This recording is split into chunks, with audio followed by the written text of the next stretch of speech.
Bienvenue, aujourd'hui je vais vous faire découvrir un jeu qui s'appelle Iron Maiden Legacy of the Beast, un jeu sorti le 5 juillet 2016. C'est un jeu de type gacha avec des petits personnages à invoquer, le tout se passant de l'univers d'Iron Maiden, un groupe d'heavy metal des années 80. Donc aujourd'hui, qu'est-ce qu'on va voir? Nous allons voir tout ce qui concerne le jeu, on va faire un bref passage sur tout le jeu. Je m'y attarderai plus tard, donc je suis un joueur free-to-play, donc je joue pour le plaisir, je ne suis pas là pour me prendre la tête, j'y vais tranquillement mais sûrement. Alors par quoi on va commencer? On va commencer par le mode histoire. Le mode histoire a plusieurs chapitres.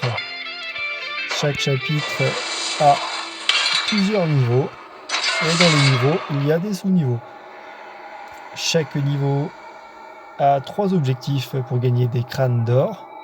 Et on peut y avoir aussi de l'ironite, donc la monnaie payante du jeu, de l'or, des recharges d'énergie et des cadeaux.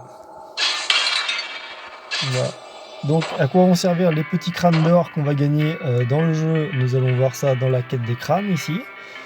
La quête des crânes, c'est exactement pareil qu'à niveau. Nous allons avoir 3 objectifs qui vont permettre de récupérer encore 3 crânes.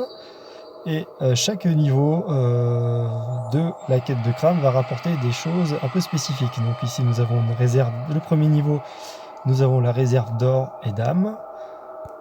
Deuxième niveau, réserve de matériaux d'XP. Troisième, ça continue, hein, réserve de matériaux d'évolution, réserve de talisman.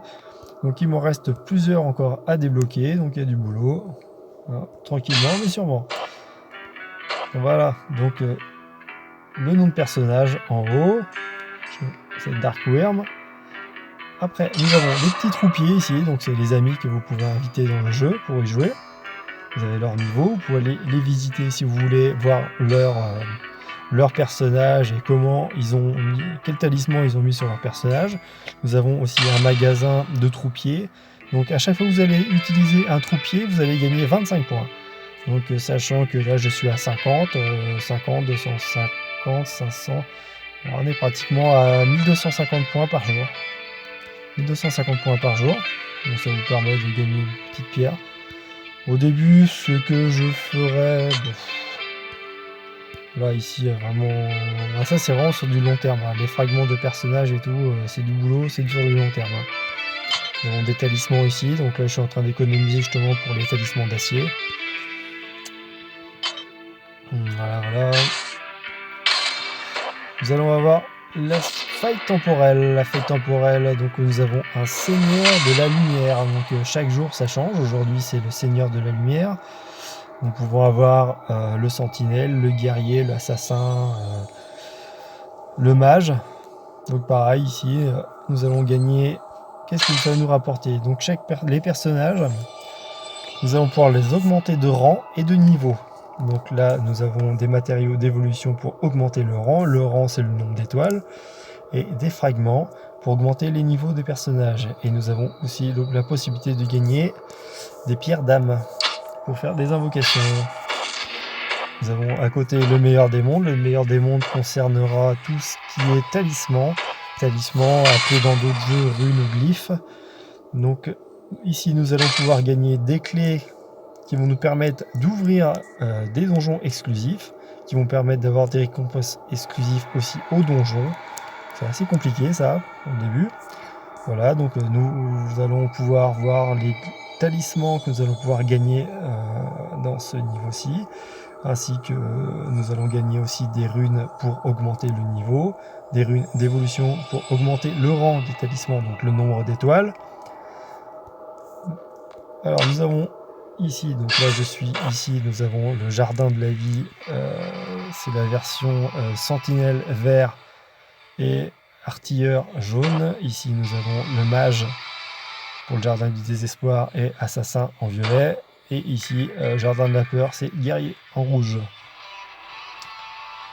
Après, ici, nous avons le satellite. Le satellite revient tous les 4 heures. Tous les 4 heures, suivant votre rang, vous aurez ces récompenses.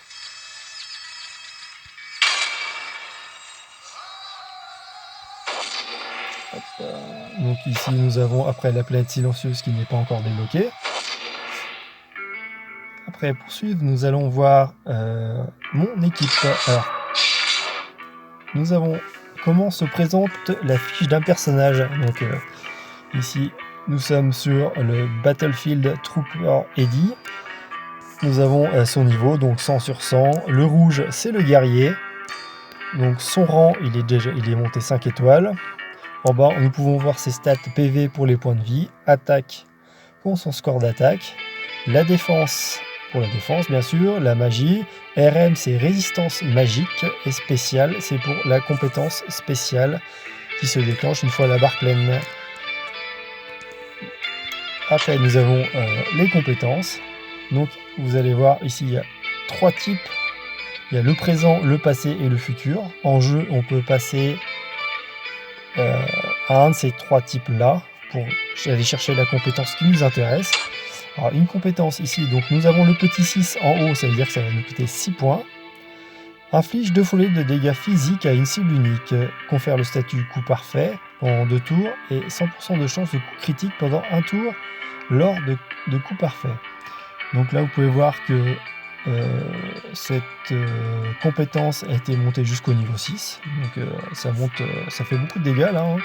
On est quand même à 75, 95, quand même à 110% de dégâts là. Hein. Après nous avons un passif ici. Et nous avons ici le nerf de la guerre, les talismans. Donc là, il n'est pas complet, celui-là ici, parce que c'est le personnage qui est offert en ce moment. Donc ici, qu'est-ce qu'on va comment lire un talisman? Donc là, on voit que le talisman, c'est un talisman de force, donc rouge. Mon personnage est rouge, donc ça va très bien. Les cases dans lesquelles il est sont en rouge, donc je ne vais pas pouvoir mettre autre chose à la place du rouge.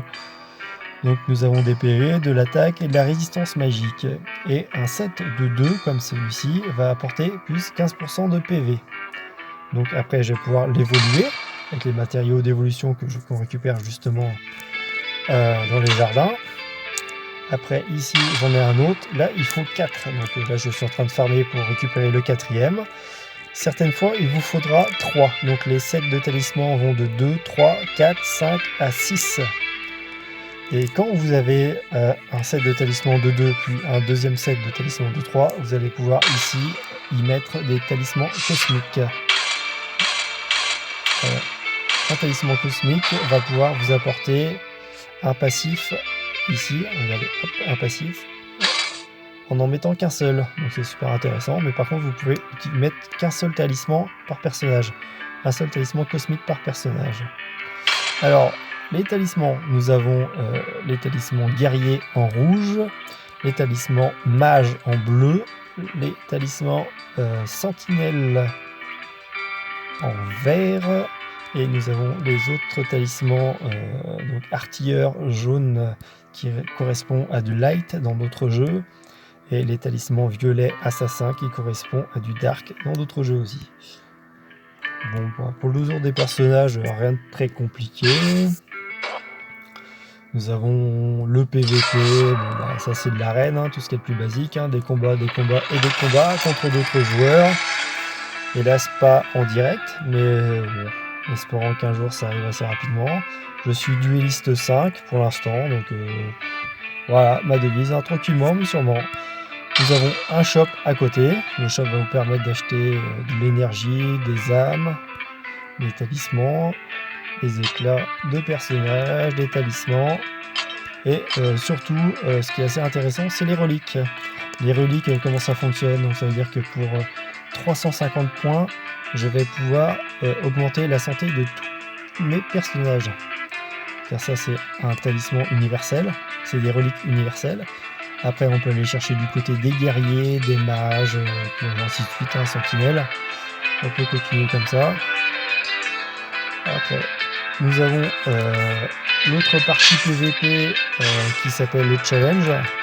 Le challenge ça consiste à utiliser que certaines classes. Donc là si je regarde bien je vais pouvoir utiliser que des mages et que des assassins. Donc c'est assez complexe, là il va falloir monter plusieurs personnages pour pouvoir y arriver. Donc ça si je revois bien, mon premier combat quand je vais le gagner je vais avoir des éclats d'âme héroïques. Prochain combat je vais gagner 1 million. Et troisième combat, je vais pouvoir gagner des âmes d'invocation. Donc là, j'ai dit, donc premier combat, ceci. Quatrième combat, 1 million. Et 5e combat, des pierres d'invocation. À suivre, nous avons le livre des âmes qui vont permettre d'invoquer des clés de donjons exclusives, plus des âmes d'invocation. Donc là, c'est les petites âmes qu'on gagne en paquet de 10, hein, j'ai envie de dire. Voilà, on fait une petite invocation et on va gagner. Et bim, un petit personnage 2 étoiles. J'en ferai rien, mais bon. Après, plusieurs fois dans les donjons, vous allez pouvoir gagner aussi des éclats. Et suivant quand vous arriverez à un certain nombre, vous allez pouvoir invoquer une âme. Donc là, nous avons plusieurs âmes différentes. D'ailleurs, je trouve qu'il y en a un petit peu trop quand même, mais bon. Donc, si je prends ceci, si je prends celui-ci, là. Donc si je récupère encore 150 fragments d'âme épique, je vais pouvoir me fabriquer une petite pierre qui va permettre de gagner un de ces personnages ici, qui est juste listé là. Voilà. Nous avons à côté le compendium qui va nous permettre de voir tous les personnages. C'est en anglais, mais c'est pas trop grave. À suivre, nous avons le clan, une fonctionnalité qui est en bêta pour l'instant, qui rapporte quand même pas mal de récompenses. Regardez, hop, j'appelle connecté, on me donne déjà des cadeaux, c'est magnifique. Donjon Baphomet, allez, c'est bien les gars, on continue. Donc nous allons avoir la liste membres du groupe, du clan, excusez-moi. Après l'enregistrement, donc journalier, enregistrement. Plus il y aura d'enregistrement, plus vous aurez comment ça s'appelle ces petites bestioles là, des offrandes, des âmes d'offrande, des crânes d'offrande. Les défis sont pas encore débloqués. Nous avons les raids ici, donc les raids correspondent à des boss de clan. Nous avons Odin, donc là chaque boss de clan va avoir une affinité. Donc là nous avons mage, on continue, mage, sentinelle, artilleur, assassin, et une fois que vous avez pété le premier, vous allez pouvoir enchaîner. Et on y va les gars, j'ai plein de récompenses à récupérer là-dedans. Baphomet est arrivé il n'y a pas longtemps, sachant que Odin n'est pas sorti il y a très longtemps non plus, donc je trouve qu'ils ont été assez rapides là-dessus, c'est sympa. Ça fait du contenu, il y a de contenu mieux c'est, et le prochain nous ne savons pas ce que c'est. Nous avons un petit shop de guild aussi, de camp. Donc des âmes d'offrande on peut en acheter, on peut acheter pas mal de choses, hein. Des éclats, toujours des éclats, des talismans et des clés de donjon exclusifs pour aller chercher justement des éclats de certains personnages qui sont pas mal. Hop là, on retourne. Hop, une petite pub. Non, je n'achète rien, je suis free to play. Nous avons les défis, donc il y aura les défis journaliers, bon, quotidien. Nous avons des missions. Voilà, réduire en silence 25 fois. Énormément de missions, énormément de récompenses, des succès et des événements. Donc là, les événements qui se font soit par le biais du clan, donc plus on y va, plus tout le monde y va et mieux ce sera quand même, parce qu'il faut quand même le faire 1500 fois. Il y a beaucoup de choses à faire là, hein. Il y a beaucoup de choses à récupérer surtout. Voilà, et après nous avons un petit shop là, comme d'habitude, hein, comme dans tous les gachas. Donc du payant et du payant en argent réel. On peut acheter aussi de l'argent de jeu qui s'appelle des ironites. Donc avec les ironites ici on va pouvoir s'acheter des âmes et autre chose. Nous pouvons aussi acheter ça avec des éclats. Voilà. Les ressources. Voilà. Donc au début je vous conseillerais d'échanger, on va aller ici, donc dans frontières ici, voilà. Donc ici, pour 100 ironites, vous allez avoir 100 points de frontière. Donc les points de frontière, on peut en gagner aussi en jeu. Mais ce qui est intéressant avec ces points de frontière là, c'est qu'on va pouvoir sniper un personnage spécifique. Moi je suis parti sur le Heavy Troupier, que je trouvais pas mal. Après, je suis parti sur âme de clairvoyante, âme de Belzébuth. Voilà. J'ai pas continué pour l'instant, mais j'ai pris ces trois personnages là qui étaient des 5 étoiles et qui sont plutôt bien. Au début, vous allez sûrement être tenté de claquer vos ironites là-dedans pour acheter des pierres d'invocation. Donc, je vous en voudrais pas. Moi, j'ai fait la même, hein. Sauf qu'après, je me suis dit que valait mieux avoir peu de personnages que se charger avec 50 personnages différents et puis savoir lequel monter. Donc voilà, donc je préfère, excusez-moi, ressources, je préfère claquer 150 Ironite dans une recharge de 600 Sable du Temps. Comme ça permet de bien grinder le jeu, d'aller chercher les talismans et ce qu'il faut pour les évoluer, ainsi que les personnages. Parce que je vous dis qu'au début, on en invoque, et on en met pas mal aussi en sacrifice pour essayer de récupérer autre chose. Et puis on tourne en rond en fait, donc il faut vraiment mettre des priorités quand on commence le jeu. Voilà, sur ce, bonne journée, bon jeu et à bientôt.